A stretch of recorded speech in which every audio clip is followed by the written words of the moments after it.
Hello, it's me, Lodit, at welcome muli sa Simple Recipe. Today, tayo ay magluluto ng tokwa. Stir-fry tokwa with sesame seed.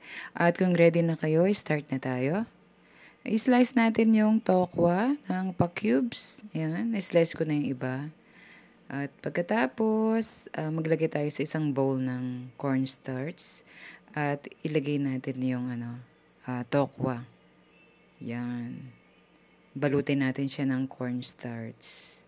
At pagkatapos niyan, alisin natin siya dun sa may cornstarch. Lagyan natin sa plate.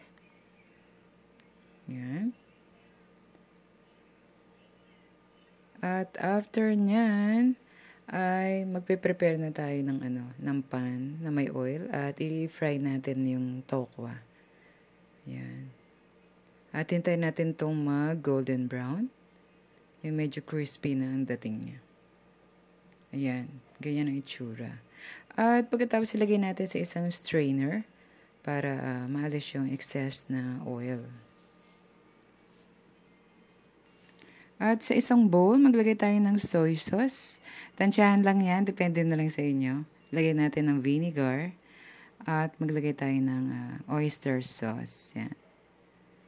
At pagkatapos niyan, lagay natin yung minced na garlic at haluin natin siya. Add tayo ng tubig. Pagkatapos, add tayo ng cornstarch para yan, magiging sticky siya pag hinalo natin sa pan. Yan, sa isang pan, ilagay natin yung mixture na ginawa natin. At halo-haloin lang natin to hanggang sa ito ay mag-sticky. Ayan.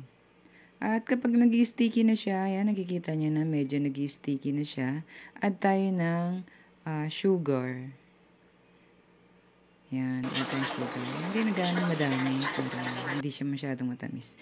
At pagkatapos, yung sinet aside natin na fried na tokwa, sasama natin.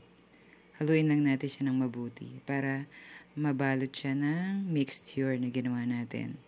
Lagay tayo ng spring onion at pagkatapos ng sesame seed. Yan, napakasarap.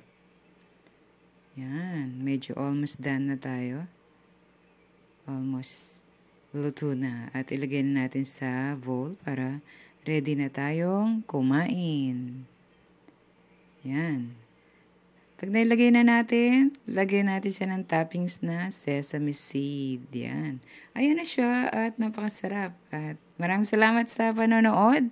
At huwag kalimutan mag-subscribe sa channel ko. Ingat lagi and God bless everyone.